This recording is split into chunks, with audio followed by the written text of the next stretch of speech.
Imagine this. You wake up in a pristine room, sunlight pouring in through linen curtains, your body fed, rested, clothed in softness. The world, it seems, has given you everything it promised: comfort, stability, a kind of peace. But inside, you are empty, not a loud, desperate kind of emptiness, not the dramatic kind that breaks down screaming in the night. No, this is quieter, more civilized, the polite hollowness of someone who has followed every rule and still feels nothing. You scroll through messages, the faces blur, the days blur, your job sustains you, your habits numb you. Your goals keep you moving but never arriving. You're not broken, you're just starving. And you don't know why. How could you? After all, you've done everything right. You were told to optimize your mornings, visualize your dreams, meditate for 10 minutes, and keep your inbox at 0. You follow the routines, you meet the deadlines, you even remember to drink water and go outside. And still, it's there, that haunting silence. A low-frequency ache that whispers when the world gets quiet enough. This isn't it. But what is it? What are you missing? Could it be that your body is well fed, but your soul is collapsing in on itself? Could it be that in the race to achieve, succeed, and build a life that looks meaningful, you've lost all connection to what is meaningful? Do you even know what meaning feels like anymore? We live in a world that celebrates material success while scoffing at spiritual hunger, as if the pursuit of depth is indulgent, unnecessary, or worse, a waste of time. But Confucius warned us about this long before our modern collapse. To be wealthy and honored in an unjust society is a disgrace. Confucius. What if the real sickness of our age isn't depression or anxiety or burnout? What if the real sickness is spiritual starvation? A slow erosion of the human soul hidden beneath luxury and performance. What if your pain isn't a flaw, but a compass? And what if you've been told to silence the one thing that could save you? You won't find answers in dopamine hacks or another productivity app. You'll find them in questions that make your foundation tremble, in ancient wisdom you were taught to ignore, in a kind of truth that doesn't make you feel good, but makes you feel alive. So ask yourself, if the body can be fit while the soul remains weak, what are you really training for? Let's begin. You weren't born spiritually starved. As a child, you asked dangerous questions. You felt the sacred in silence. You stood in the rain and didn't need a reason. You cried at the beauty of things. You believed that meaning wasn't something you earned. It was woven into existence, but slowly you were trained to forget, not through force, through reward. You were praised for being practical, for being efficient, for being realistic. The price? You began to trust the measurable over the meaningful. You started to confuse success with worth. You stopped looking for the eternal because the temporary paid better.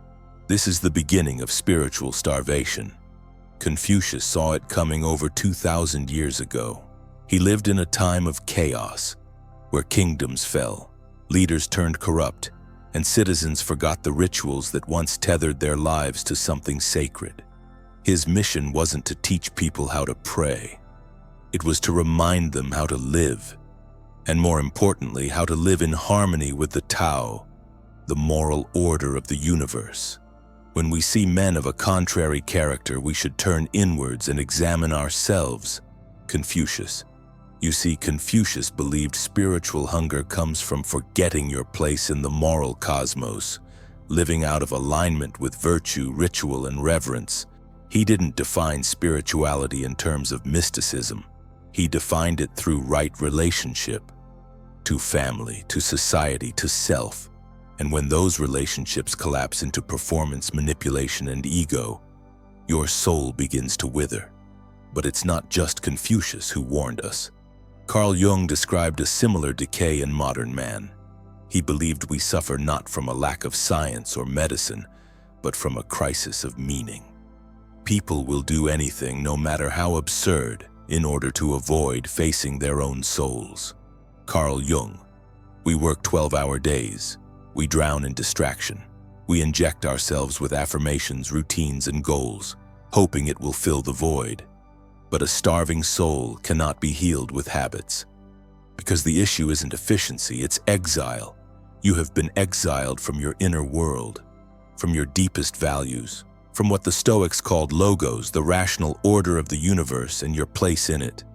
You've been taught that spirituality is a personal preference, that morality is subjective, that rituals are outdated and truth is whatever you feel on a good day. And this is where the hunger begins, not with sin, but with separation. Nietzsche saw this too. He said God was dead, not because he hated faith, but because the modern world had killed its connection to sacred order and replaced it with a marketplace of empty distractions. He who has a why to live can bear almost any how. Friedrich Nietzsche. But what happens when you have no why? You become a creature of momentum. You do what everyone else is doing because it's all you know.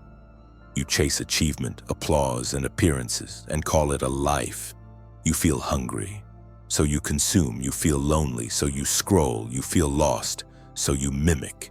And each time you silence your soul's cry for meaning with convenience or conformity, you deepen the exile. This is the hidden problem. Not that people are weak, but that they've been cut off from their moral center.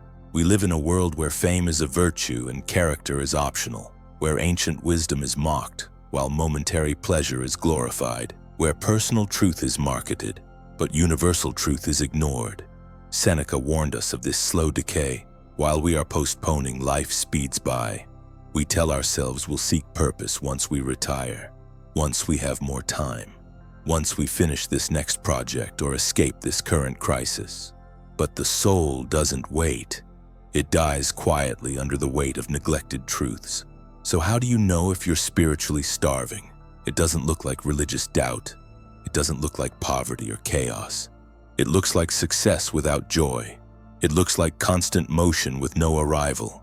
It looks like scrolling through life like a feed, waiting for something to finally feel real. And if this is you, you are not broken. You are disconnected. And every symptom, the anxiety, the numbness, the dissatisfaction, is your soul begging you to return. But return to what? To the source of meaning that cannot be bought. To the inner order that makes life sacred again. To a way of being that nourishes something deeper than ego. The ancient Chinese called it Lai, ritual, order, reverence. The Stoics called it logos. Jung called it the self. Confucius simply called it the way. But whatever name you give it, know this: if you don't find it, nothing else will ever be enough. And the consequences of ignoring it, they are not just personal, they are collective, they shape everything. Let's go deeper. You don't need to believe in a higher power to feel that something has gone deeply wrong. You just need to look around. We live in the most connected time in human history, and yet loneliness is an epidemic. We have access to infinite information, and yet confusion, not clarity, dominates our thinking. We've gained unprecedented power over the external world, and yet we feel increasingly powerless over our internal one. Why? Because when you sever the human being from meaning, you can still build a functioning society, but it will be one that is hollow. This is the trap. The modern world doesn't make you feel like you're starving. It makes you feel like you're full. Your calendar is full, your shelves are full, your schedule, your feed, your thoughts, cluttered with the illusion of substance. But substance is not the same as nourishment. And this is where the most dangerous consequence emerges. You forget what it feels like to be whole. You forget what deep peace feels like, what silence without panic feels like, what action aligned with values feels like. Instead, your baseline becomes anxiety in disguise, productivity masked as purpose, stimulation mistaken for joy, convenience confused with freedom. And while you may not be in crisis, you are in drift. Neurologically, your brain adapts. The more you suppress discomfort with distraction, the more your brain learns to avoid depth. Neural pathways are carved by repetition, not reflection. So when your default is to numb through dopamine loops, endless scrolling, shallow conversations, you train yourself to fear the very thing that could save you: stillness. Stillness is where the questions live, the ancient, haunting, sacred ones. Who am I when no one is watching? What does my suffering mean? Am I living according to my soul or my image? But the modern psyche isn't built to hold stillness. It's built to perform, to chase metrics instead of meaning, to accumulate over integrate, to value appearance over alignment. Cognitively, you fall into traps. You start believing that your value comes from what you produce, that happiness is a product of optimization, that love is earned through utility, that suffering is a glitch, not a guide. This creates a fundamental distortion of self. You no longer ask, what is the good life? You ask, what will make me look good? And when life stops making sense, you don't search for truth. You search for hacks. This is not your fault. It is the consequence of a system designed to keep you externally focused and internally fragmented. And the more fragmented you become, the more dependent you are on approval, validation, stimulation. Psychologically, you begin to disintegrate. This doesn't happen all at once. It begins subtly. You lose the ability to sit with your thoughts. You find yourself unable to enjoy silence without reaching for a screen. You become reactive, irritated, numb, cynical. Your mind races when you try to rest. Your emotions become flat when you should feel joy. You might still smile, still succeed, still check all the boxes, but inside, you feel ghost-like, disconnected from anything solid, anything sacred. Carl Jung warned of this condition. He called it loss of soul. The greatest tragedy of the family is the unlived lives of the parents. Carl Jung. But today it's not just the parents. It's the entrepreneurs, the artists, the teachers, the students. A whole generation walking around with unlived lives perfectly documented. Culturally, the effects ripple out. When individuals are spiritually starved, society becomes morally confused. You see it everywhere. Outrage replaces wisdom. Virtue becomes branding. Authenticity becomes a trend. Depth is punished with silence while spectacle is rewarded with virality. We begin to build systems that reflect our inner chaos. Politics becomes performance. Leadership becomes manipulation. Education becomes indoctrination. Art becomes algorithmic. In the absence of spiritual grounding, culture becomes reactive instead of reflective. People follow trends instead of truths. They imitate values instead of embodying them. They outsource their moral compass to whatever's trending on Thursday. And the result? A civilization that looks alive but is slowly dying from within. This is not alarmism. This is what Confucius saw in the collapse of Zhou dynasty rituals. He didn't cry out because temples were destroyed. He cried out because the people no longer remembered why the rituals mattered. When ritual becomes routine and reverence becomes irrelevant, a culture can function, but it cannot flourish. And neither can you. Spiritually, you become malnourished. And like physical hunger, spiritual hunger distorts perception. You begin to consume people. Relationships become transactions. You begin to consume ideas. Intellectual stimulation becomes a substitute for wisdom. You begin to consume experiences, chasing peak moments while fearing the ordinary. But nothing satisfies because you're eating emptiness. Your soul doesn't want more stimulation. It wants orientation. It wants to know what matters, what's true, what's sacred. And when it doesn't get that, you enter a kind of quiet despair. Viktor Frankl, who survived the Holocaust, knew this despair intimately. He saw men survive impossible horror not because of strength but because of meaning. When a man cannot find meaning, he distracts himself with pleasure. Viktor Frankl. And we have perfected the art of distraction. We are the most entertained, informed, and stimulated generation in history. And yet we are spiritually starving at a cellular level. Why? Because you cannot fill a soul with noise. You cannot quiet the existential scream with a better playlist. You cannot medicate disconnection with convenience. You must return to truth, to ritual, to conscience, to something greater than your ego. Confucius didn't call for religion. He called for right living, for lives built on principle, reverence, humility, and self-cultivation. And he knew this wasn't just about you. Because when one person starves spiritually, their suffering spreads.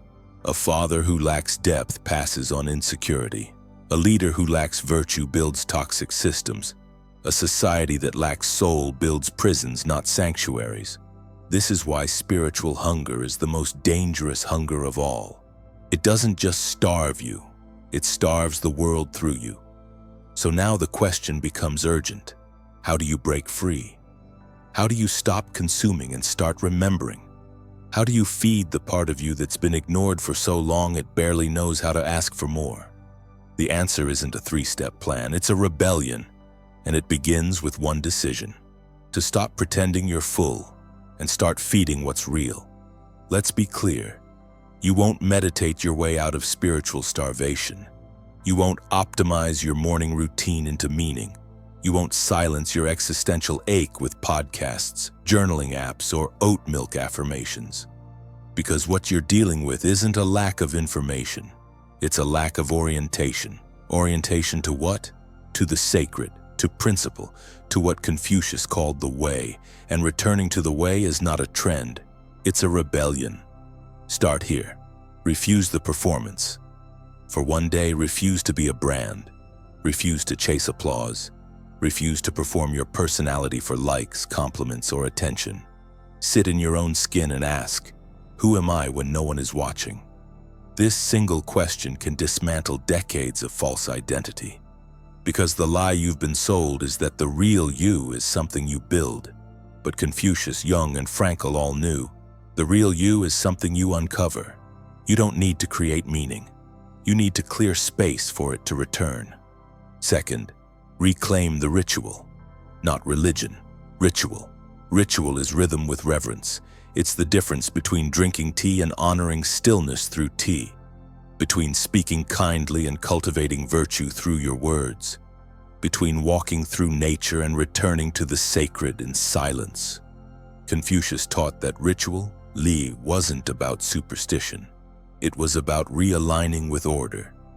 Each small act of intentional living becomes a thread, connecting your momentary life to something eternal. But in the modern world, ritual has been replaced with routine, and routine without reverence becomes meaningless motion. So start small. Make your morning a prayer to stillness. Make your conversations a temple of presence. Make your work a sacrifice to integrity. In a world that rewards noise, ritual is rebellion. Third, study the sages. Not the influencers, not the gurus, the sages. Read Confucius like your sanity depends on it. Return to Marcus Aurelius with reverence. Let Dostoevsky take you into the abyss. Let Jung show you the shadow you've been avoiding. Why? Because these thinkers did what few dare today. They sought truth over approval. They suffered in the name of wisdom. They bled their lives into ideas that still breathe today. Reading them doesn't give you answers, it gives you depth. And in a culture addicted to shortcuts, depth is a kind of spiritual oxygen. Fourth, kill the false gods. You know the ones. Success at any cost. Beauty without soul. Status over truth. Image over character. Endless convenience with no conscience. These are the false gods of modernity, and every time you sacrifice your soul to them, you deepen the hunger. So here's your rebellion. Let go of being impressive. Choose to be integrated. Let go of being liked. Choose to be aligned. Let go of being busy. Choose to be awake. Because as long as your worth is measured by things outside of you, you will be a slave to them. And Confucius said it best. The superior man is modest in his speech but exceeds in his actions. Fifth, turn your suffering into signal. You are not broken. You are being called. That ache you feel, that numbness, anxiety, disconnection, is not something to medicate. It's a map. Suffering is sacred when you stop running from it. It reveals the gap between who you've become and who you're meant to be. Carl Jung wrote, "There is no coming to consciousness without pain." And Confucius knew that true learning was not about facts. It was about transformation. So sit with your pain. Don't interpret it. Feel it. Trace its roots. Ask what part of your life is out of integrity with your soul. then act, because rebellion without action is just fantasy. Sixth, serve something bigger. The modern lie is that you are the center of your life, but your soul was built to serve, not to obey blindly, but to devote yourself consciously to truth, to beauty, to love, to justice. Frankl taught that humans cannot thrive without purpose rooted in something larger than themselves. Confucius believed that harmony, both personal and societal, depended on this devotion to the way. So ask yourself, what idea would I be willing to bleed for? What principle would I choose even when it hurts? If you can't answer, you haven't found the way yet, but you will, because your soul will starve until you do. Seventh, return to silence, not as escape, as confrontation. We fill every second with noise because silence exposes the truth of our fear, our longing, our disconnection. But in silence, something ancient stirs. The awareness that you are not your thoughts, the realization that consciousness itself is sacred. Confucius may not have spoken in mystical terms, but he understood the sacred nature of discipline, reflection, and humility. And silence is the forge where those virtues are born. So turn off the noise, sit, breathe, listen to the ache, to the questions, to the presence that's been waiting for your return. This is how rebellion begins, not by yelling louder, but by listening deeper, not by proving yourself, but by aligning yourself, not by chasing answers, but by becoming the kind of person who can hold them. And here's the final truth. You don't need more. You need less.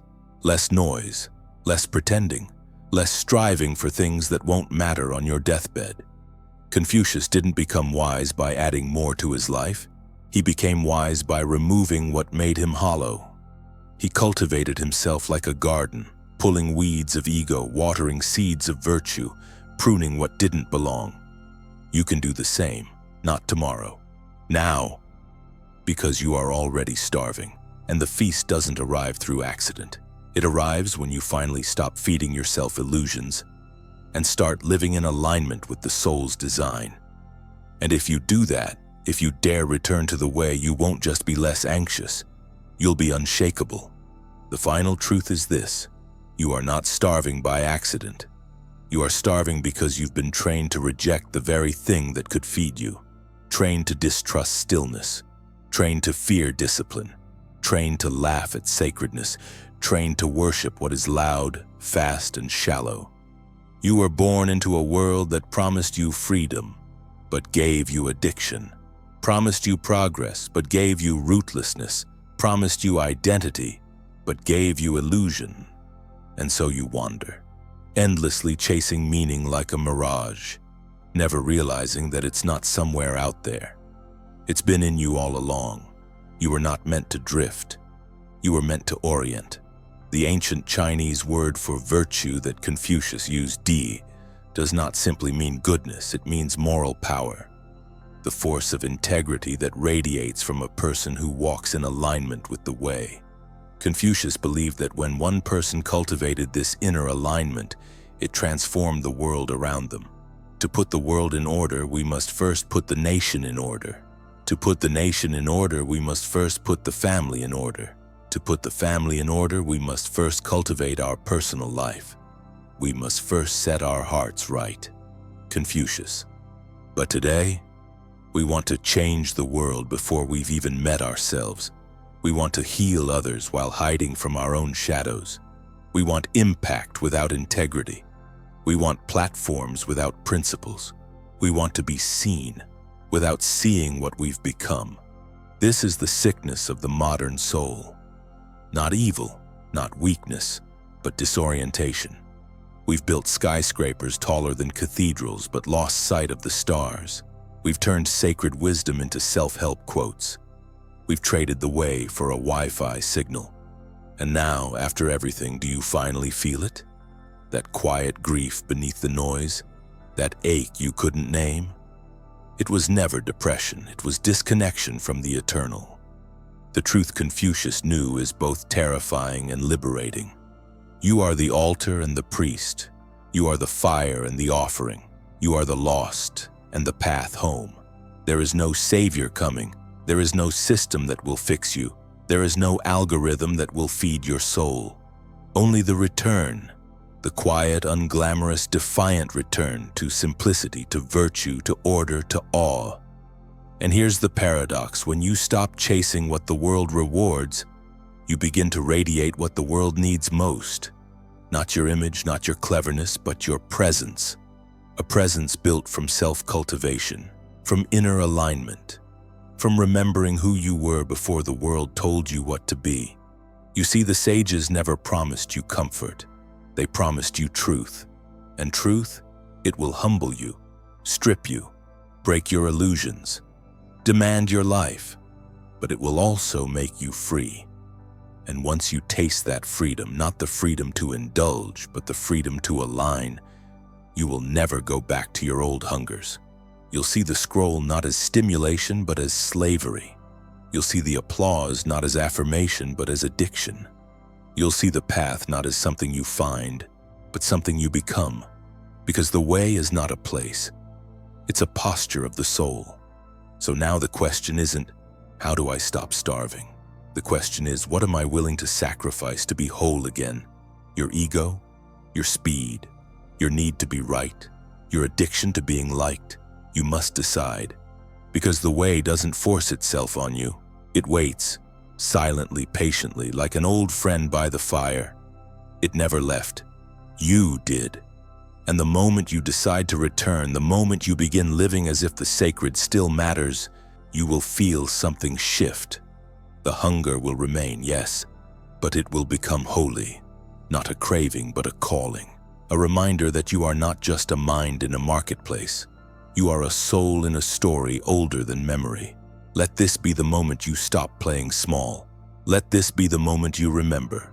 You are not here to be efficient. You are not here to be validated. You are not here to accumulate. You are here to cultivate your character, your conscience, your spirit. Confucius doesn't offer you a hack. He offers you a path. And the first step, not grand, not public, not impressive, just true. Because that's all it takes. One step away from the hollow and toward the whole. And when you take it, when you really take it, the world doesn't change immediately. But you do. And that changes everything.